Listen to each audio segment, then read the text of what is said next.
Imaginez votre vie comme un navire naviguant à pleine vitesse sur un vaste océan. Pendant des années, vous avez été à la barre, avançant, naviguant selon les cartes que la société vous a données, pourchassant des horizons lointains. Puis, un matin, sans votre ordre, une grande ancre tombe de la coque, plongeant dans les profondeurs et immobilisant votre navire. Les moteurs se taisent. Le mouvement incessant cesse. Vous êtes à la dérive dans un calme profond et déconcertant. Votre premier réflexe pourrait être de maudire cette ancre. Vous pourriez lutter avec la chaîne, essayant de remonter son poids immense à bord, combattant son immobilité avec chaque once de votre volonté. Mais si cette ancre n'était pas un dysfonctionnement, si c'était un mécanisme de sauvetage, une sécurité que vous n'avez jamais su que vous aviez. Le grand psychanalyste Carl Jung a passé sa vie à explorer les profondeurs cachées de l'esprit humain. Il en est venu à croire que l'inertie soudaine et pesante que nous qualifions si rapidement de paresse est quelque chose de bien plus significatif. C'est le frein d'urgence de l'âme, tiré automatiquement lorsque nous naviguons à toute vapeur vers une vie qui n'est pas vraiment la nôtre. Ce sentiment d'être ancré à votre lit, incapable de vous lever, n'est pas un manque de discipline. C'est une convocation sacrée à l'introspection. C'est une rébellion silencieuse de la partie la plus profonde de vous.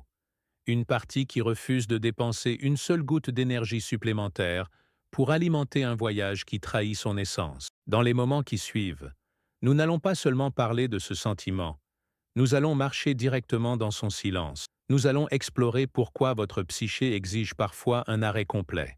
Nous allons apprendre à décoder les messages urgents cachés dans différents types de fatigue profonde. Et surtout, nous allons découvrir comment utiliser cette immobilité non pas comme une évasion de la vie, mais comme le vaisseau alchimique de votre propre transformation. Alors préparez-vous à voir votre épuisement sous un nouveau jour. Ce n'est pas votre ennemi. C'est peut-être votre guide le plus sage et le plus honnête. Notre monde moderne a bâti une culture qui vénère le mouvement. Nous sommes conditionnés dès notre plus jeune âge à croire que s'arrêter, c'est échouer. Nos calendriers sont des monuments à cette croyance, remplis de rendez-vous, de délais et d'obligations qui s'enchaînent. Nos esprits sont rarement silencieux. Nous remplissons chaque seconde de libre en faisant défiler les flux d'actualité, en écoutant des podcasts ou en passant mentalement en revue nos listes de contrôle interminables. Nous traitons le silence non pas comme un sanctuaire, mais comme un espace vide qui doit être immédiatement rempli. Un vide qui semble dangereux et improductif. Dans ce culte du mouvement constant, le repos est considéré au mieux comme un luxe, au pire comme un manquement moral. On nous dit de surmonter la fatigue, d'optimiser notre énergie, de travailler plus dur. Nous en sommes venus à considérer notre propre être comme une machine qui doit être maintenue en marche à son efficacité maximale. Et tout temps d'arrêt est un signe que la machine est cassée. Mais Jung a offert une vision révolutionnaire, qui va directement à l'encontre de cette programmation culturelle. Il a enseigné que l'âme n'est pas une machine à optimiser. C'est un écosystème, sauvage et intelligent, qui nécessite ses propres saisons. Un écosystème ne croît pas en ligne droite, vers le haut. Il prospère grâce à des cycles de floraison, de décomposition et de dormance. Jung appelait la période de dormance nécessaire de l'âme incubation psychique. C'est un moment où l'âme doit se retirer, non pas par faiblesse, mais pour entreprendre un travail de réorganisation profond et nécessaire. Pensez à un maître jardinier qui s'occupe d'un vaste et ancien jardin. Si une plante particulière est en difficulté, que ses feuilles jaunissent et que sa croissance est ralentie, le jardinier ne se tient pas au-dessus d'elle et ne lui crie pas de pousser plus vite. Le jardinier ne l'arrose pas avec de plus en plus d'engrais, dans l'espoir de la forcer à fleurir. Non, un jardinier sage fait le contraire. Il s'arrête. Il s'agenouille. Il vérifie doucement le sol pour voir s'il contient des nutriments. Il observe la qualité de la lumière. Il évalue la quantité d'eau. Et très souvent, la ligne de conduite la plus sage est simplement de laisser la plante tranquille, de lui accorder une période de calme et d'immobilité pour qu'elle retrouve sa propre vitalité. Votre paresse est le signal que votre jardinier intérieur est arrivé. C'est la partie de vous qui sait, avec une intelligence bien plus ancienne que votre esprit conscient, qu'il est temps d'arrêter de s'occuper du monde extérieur et de commencer à s'occuper du sol de votre propre être. Pendant cette période d'incubation psychique, votre esprit conscient peut protester. Il peut vous dire que rien ne se passe, que vous perdez un temps précieux. Mais profondément sous la surface de la conscience, une architecture secrète de croissance est en train d'être assemblée. Les expériences sont digérées, les idées sont intégrées, et les fondations mêmes de votre identité sont discrètement réorganisées. C'est un processus sacré, et il ne peut pas être précipité. Il n'exige qu'une seule chose de vous, le courage d'être immobile. Une fois que nous acceptons cette invitation à l'immobilité, nous pouvons commencer à écouter plus attentivement. Nous découvrons que cette fatigue profonde n'est pas un sentiment unique et monolithique. Elle a des textures différentes, des poids différents, et elle porte des messages différents. Le travail de Jung nous aide à voir que ce que nous appelons la paresse porte souvent plusieurs visages distincts. Ce ne sont pas des problèmes à résoudre, mais des invitations sacrées à regarder de plus près des domaines spécifiques de votre vie. Chacun est un message de l'âme, déguisé en une lassitude profonde. La première, et peut-être la plus courante, est la fatigue du désalignement. C'est l'épuisement qui survient lorsque vous regardez votre vie, votre carrière, vos obligations, vos routines quotidiennes, et qu'une vague de vide vous envahit. Les réunions qui semblaient autrefois importantes vous semblent maintenant creuses. Les objectifs que vous avez poursuivis avec vigueur vous semblent maintenant dénués de sens. Les listes de contrôles interminables que vous remplissez chaque jour n'apportent aucune satisfaction. Ceci, expliquait Jung, est ce qui se passe lorsque votre vie extérieure ne reflète plus votre vérité intérieure. Vous avez construit une vie basée sur ce qu'on vous a dit que vous devriez vouloir, ou sur ce qui semblait pratique, ou sur ce qui gagnerait l'approbation des autres. Mais au fond de vous, votre vrai moi a été affamé. La psyché, dans sa sagesse féroce et rebelle, entame une protestation silencieuse. Elle retire votre énergie de tout ce qui est faux. C'est comme essayer de faire fonctionner un moteur de haute performance avec le mauvais type de carburant. Le moteur va pétarader, il va caler, il va refuser d'avancer, non pas parce qu'il est cassé, mais parce qu'on lui donne quelque chose qu'il ne peut tout simplement pas utiliser. Votre âme dit en fait « Je n'alimenterai plus cette vie, ce n'est pas ma vie ». La profonde lassitude que vous ressentez n'est pas un manque d'énergie, c'est la redirection de l'énergie. Votre âme conserve son carburant, attendant que vous construisiez une vie qui soit digne de son feu.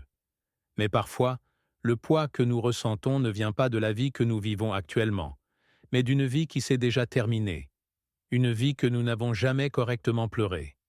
Cela nous amène à la deuxième invitation, la fatigue du deuil non pleuré. C'est un épuisement persistant et de faible intensité qui semble n'avoir aucune cause claire dans votre situation actuelle. Vous dormez peut-être suffisamment, vous mangez bien, et pourtant vous ressentez une perte constante de vitalité. Ceci, Jung le savait, est souvent l'écho d'une perte qui n'a jamais été pleinement affrontée. Il pourrait s'agir de la mort d'un être cher, de la fin douloureuse d'une relation, ou même de la perte d'une ancienne identité, la personne que vous étiez avant un changement de vie majeur. Dans notre monde trépidant, nous sommes souvent encouragés à passer à autre chose. Rapidement après une perte, on nous dit d'être fort, de rester occupé, de ne pas nous attarder sur le passé. Mais l'âme ne fonctionne pas selon un calendrier. Elle exige que ce qui est perdu soit honoré. Le deuil non traité devient une ponction cachée sur notre énergie psychique. C'est comme un ordinateur qui fonctionne incroyablement lentement. Vous vérifiez toutes les applications ouvertes, mais vous ne trouvez pas le problème. Ce que vous ne voyez pas, ce sont les douzaines de programmes gourmands en ressources qui fonctionnent silencieusement en arrière-plan. Chacun de ces programmes est une perte non pleurée, un sentiment jamais pleinement ressenti. L'épuisement est la façon dont l'âme force l'arrêt du système. Elle dit « Arrêtez, soyez immobile, tournez votre attention vers l'intérieur et honorez ce qui a été perdu. Tant que vous ne le ferez pas, je retiendrai l'énergie dont vous avez besoin pour avancer. » Cette immobilité n'est pas un vide, c'est une veillée aux chandelles qui se tient en vous. Ensuite, il y a ceux d'entre nous qui ressentent le monde trop profondément. Nous absorbons les angoisses des autres, le chaos de l'actualité, la douleur collective de l'humanité. Cela nous amène à la troisième invitation, la fatigue de la surcharge émotionnelle. Si vous êtes l'une de ces personnes, votre épuisement ressemble souvent à un besoin désespéré de vous retirer de toute stimulation. Après les réunions sociales, Même avec les personnes que vous aimez, vous pouvez vous sentir complètement épuisé. Après avoir regardé le journal du soir, vous pouvez ressentir une lourdeur difficile à dissiper. Jung considérait ces personnes comme des éponges émotionnelles, absorbant bien plus que leur part du poids psychique du monde. Pour ces personnes, le désir de rester immobile est un rituel de purification vitale. C'est la façon dont l'âme se nettoie, dont elle essore toute l'énergie étrangère qu'elle a absorbée. Votre système nerveux a, en fait, un disjoncteur. Lorsqu'il est surchargé par une tension émotionnelle trop importante provenant du monde extérieur, il déclenche le disjoncteur pour éviter une panne totale. La fatigue intense et le désir de solitude ne sont pas des signes d'être antisocial ou faible. Ils sont le mécanisme intelligent et protecteur du système qui s'engage dans une réinitialisation nécessaire. Rester immobile dans un silence complet est le moyen le plus efficace de rééquilibrer votre chimie intérieure, de restaurer la cohérence de votre esprit et de guérir les circuits effilochés de votre cœur empathique. Une quatrième forme de fatigue apparaît pendant les périodes d'immenses changements personnels. C'est la fatigue de la métamorphose. Cette profonde lassitude arrive souvent pendant ce que Jung appelait un espace liminal, cette période de désorientation, entre deux, où une ancienne identité se dissout mais où une nouvelle ne s'est pas encore pleinement formée. Vous n'êtes plus qui vous étiez, mais vous n'êtes pas encore qui vous devenez. Il peut s'agir d'un changement de carrière, d'un déménagement dans une nouvelle ville, de devenir parent ou de sortir d'un système de croyances de longue date. Pendant cette transition, vous pouvez vous sentir perdu, vulnérable et étrangement informe. Les choses qui vous définissaient autrefois ne vous conviennent plus, mais les nouvelles définitions ne sont pas encore arrivées. C'est peut-être le plus inconfortable de tous les états d'être. C'est le sentiment d'un trapéziste qui vient de lâcher une barre et qui vole dans l'air vide, ayant une confiance totale qu'une autre barre se balancera à portée de main. Ce moment de suspension, de n'avoir rien à quoi s'accrocher, exige une immense confiance intérieure et une suspension de l'action extérieure. Comme un serpent qui mue, vous devez vous retirer dans un endroit caché et tranquille. Vous êtes à vif et extrêmement sensible, jusqu'à ce que la nouvelle peau ait durci. Dans tous les grands mythes et toutes les grandes histoires, le héros doit disparaître avant de pouvoir revenir transformé. Il entre dans la grotte sombre, dans le monde souterrain, dans le désert solitaire. Votre profonde fatigue est votre propre désert personnel. C'est l'ordre de l'âme de se retirer du monde, jusqu'à ce que le travail sacré de votre transformation soit terminé. Enfin, il y a un manque d'entrain qui ne vient pas du vide, mais d'être trop rempli de quelque chose qui n'a pas d'échappatoire. C'est la cinquième invitation, la fatigue du fleuve endigué, ou la créativité bloquée. Ici, la force puissante et innée de l'âme à exprimer, à faire, à construire, à imaginer, est supprimée par une vie qui est devenue trop étroite, trop pratique, ou trop effrayée par l'échec. Jung a observé que l'énergie créative inutilisée ne disparaît pas simplement. Elle se tourne vers l'intérieur, où elle peut se transformer en apathie, en anxiété ou en une lourde dépression. Votre énergie créative est comme un fleuve puissant. Lorsqu'il coule librement, il génère de la vitalité, irrigue votre vie de sens et sculpte de nouveaux et magnifiques paysages. Mais lorsque ce fleuve est endigué par la peur, par le sens pratique ou par la croyance que vos impulsions créatives sont frivoles, l'eau commence à refluer. Elle devient stagnante. La pression s'accumule et s'accumule contre la structure de votre vie, créant un sentiment d'immense tension épuisante. La fatigue que vous ressentez est le poids de cette pression contenue. Votre âme crie « Arrête de gaspiller mon feu pour des choses qui n'ont pas d'importance. Laisse-moi couler. Donne-moi un but qui soit digne de mon pouvoir. » Ce n'est pas la fin de votre énergie. C'est votre énergie qui exige un nouveau canal plus authentique pour son expression. Maintenant que nous avons appris à reconnaître ces messages, à les voir non pas comme des échecs, mais comme des invitations sacrées, la question suivante devient intensément pratique. Comment écoutons-nous? Comment nous engageons-nous dans cette immobilité d'une manière qui mène à une véritable perspicacité et à un véritable changement? La première étape, et la plus cruciale, est de changer complètement votre état d'esprit. Au moment où cette lourde immobilité descend, votre instinct sera de demander « Qu'est-ce qui ne va pas chez moi? Comment puis-je réparer cela ?» Jung vous invite à poser un ensemble de questions différents, plus profonds. Qu'est-ce qui essaie de parler à travers moi? Quelle partie de moi demande à être entendue? Ce changement vous fait passer d'une position de jugement à une position de curiosité. Il transforme l'expérience d'un problème à résoudre en un mystère à explorer. L'une des pratiques les plus puissantes que Jung a développées pour cette exploration est ce qu'il appelait l'imagination active. Mais vous n'avez pas besoin d'un manuel ou d'un rituel complexe pour commencer.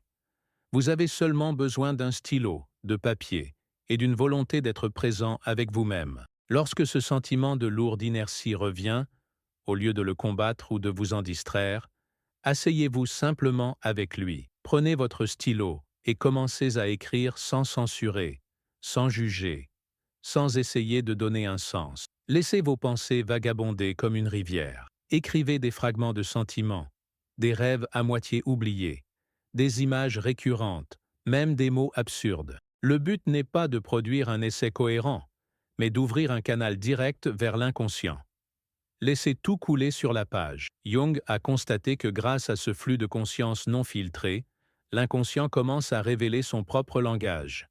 Un langage non pas de logique, mais de symboles, de métaphores et d'archétypes. Au fur et à mesure que vous poursuivez cette pratique au fil du temps, vous commencerez à voir des schémas émerger. Une image particulière pourrait réapparaître.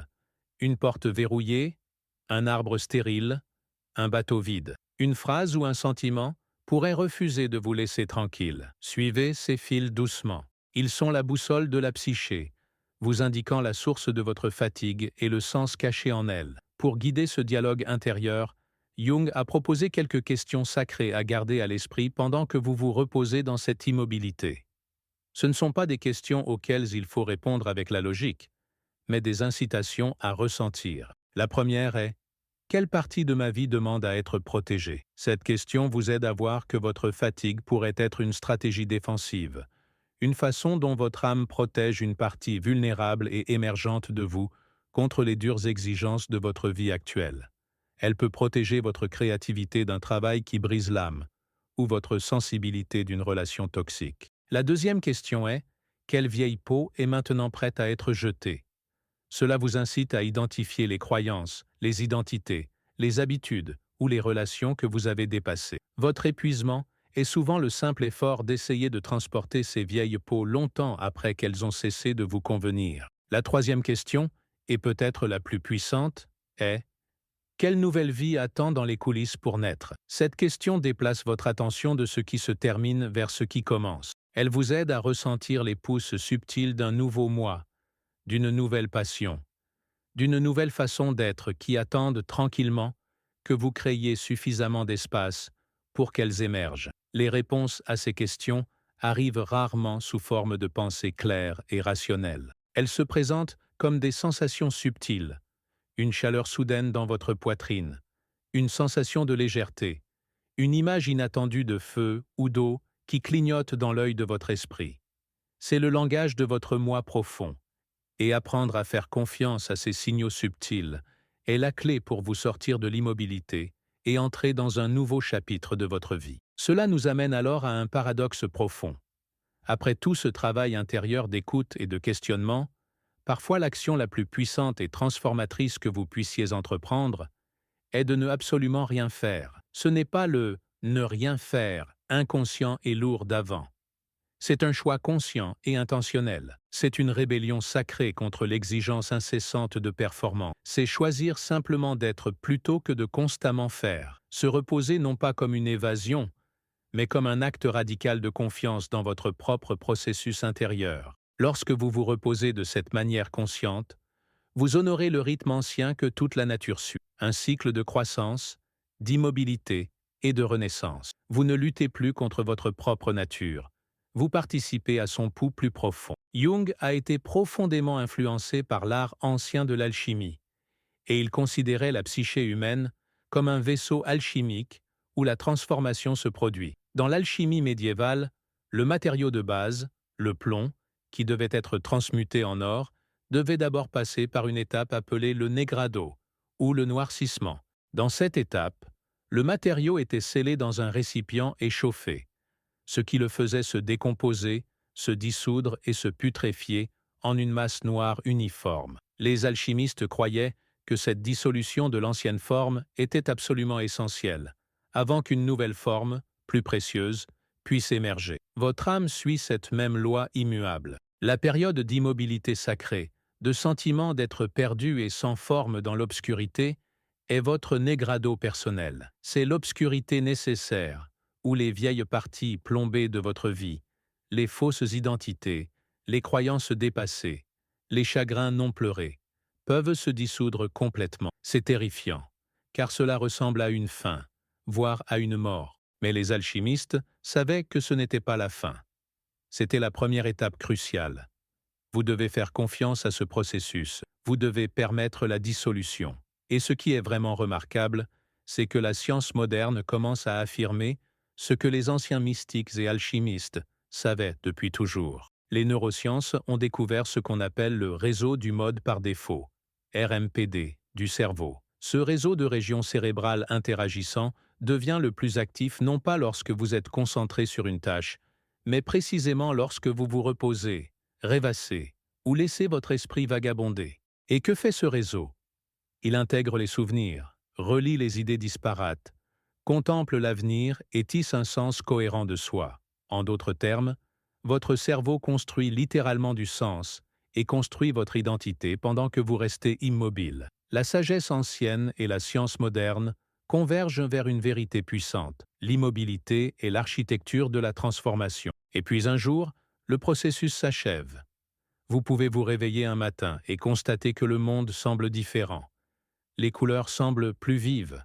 L'air semble plus frais. C'est le même monde, mais vous le voyez avec de nouveaux yeux. C'est ainsi que l'inconscient annonce que la période d'incubation est terminée. Vous recommencez à rêver de manière vivante. Vous ressentez une étincelle de curiosité spontanée pour quelque chose de nouveau. Vous sentez l'énergie revenir, non pas comme un produit de la volonté forcée, mais comme un jaillissement naturel et doux de l'intérieur, comme une source jaillissant de la terre après un long hiver. La psyché murmure « Maintenant, maintenant, il est temps de bouger ». Ainsi, nous arrivons à la révélation finale, qui est à la fois simple et radicale. Votre désir de vous allonger, cette lourde inertie que vous avez jugée et combattue si longtemps, n'est pas le problème, c'est la solution. C'est la sagesse de votre âme qui vous protège d'une vie qui ne sert plus votre croissance. C'est votre inconscient qui vous attire vers l'intérieur pour réécrire le scénario de votre vie. C'est une invitation au voyage le plus important que vous ferez jamais. Le voyage de retour à votre propre vérité. Dans un monde qui célèbre le mouvement constant, l'optimisation sans fin et le culte de l'occupation, le courage de faire une pause est un acte révolutionnaire. Toutes les grandes transformations de l'histoire humaine, qu'elles soient artistiques, spirituelles ou scientifiques, sont nées non pas dans une action frénétique, mais dans l'espace calme entre les mouvements. Pensez à Newton se reposant sous le pommier, à Bouddha assis immobile sous l'arbre de la Bodhi, au Christ jeûnant dans le désert. Chacun s'est retiré, a écouté et est revenu au monde transformé. L'immobilité n'est pas l'ennemi du progrès. Elle est son origine sacrée. Honorez vos propres cycles intérieurs lorsque la société exige une croissance constante et linéaire est un acte de profonde auto-souveraineté. Désormais, lorsque cette encre tombe et que la lourde immobilité revient, ne la maudissez pas. Inclinez-vous devant elle. Remerciez-la, car votre psyché vous guide vers l'authenticité de la seule manière qu'elle connaisse, en vous arrêtant net. Votre âme ne vous demande pas d'être paresseux. Elle vous demande d'être réel. Elle demande un silence suffisamment profond pour que votre propre vérité enfouie puisse enfin remonter à la surface. Elle demande le courage de vivre une vie qui est alignée avec ce qui est réel et vrai pour vous, et non avec ce que l'on attend de vous. Et parfois, pour entendre cette vérité, vous devez d'abord faire taire toutes les voix extérieures, y compris la voix critique dans votre propre esprit. Alors reposez-vous, écoutez. Un nouveau vous se forme dans le calme. Et lorsque le moment sera venu, vous n'aurez pas à forcer votre prochaine étape. Elle surgira de l'intérieur de vous, aussi naturellement et aussi sûrement que l'aube perçant la forêt de votre être.